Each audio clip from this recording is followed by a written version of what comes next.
morning. Welcome again to Morning Devotions. Thank you for our time together. Don't forget, Pure Nobility starts tomorrow night, Wednesday night, Thursday night, Friday, and over the weekend. A wonderful women's conference we're looking forward. And men, you're also invited.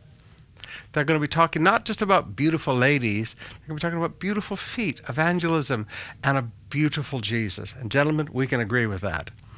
I want us to turn today to the book of 2 Samuel chapter 1. This is a recounting of the death of King Saul. Yesterday in our readings, we saw him falling on his own sword and trying to kill himself before the Philistines captured him. Now we find there's a few more details to it.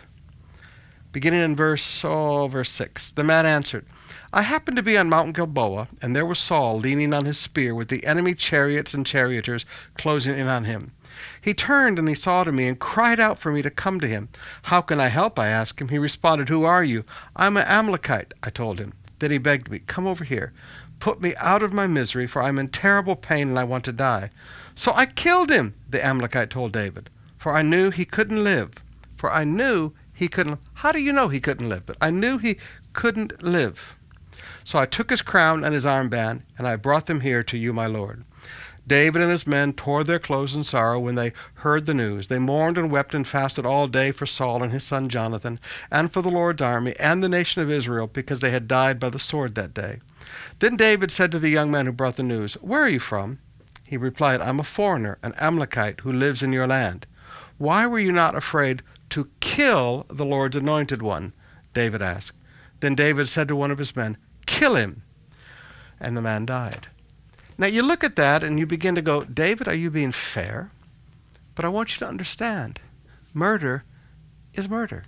How did this young man know there was no way to save King Saul? How did he know what miracles God might do?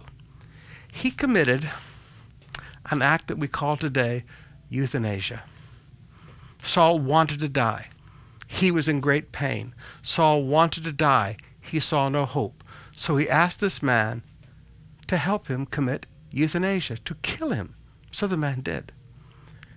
David killed him for the act of murder. Now, brothers and sisters, we live in a world today where ethical guidelines are really being blurred. And we say, but compassion says to help them die. How do you know they can't live? How, like this young man, how can you be sure that there is no hope for them in God? I challenge you today. It's not our role to decide when a person should live or die. I do not believe in euthanasia.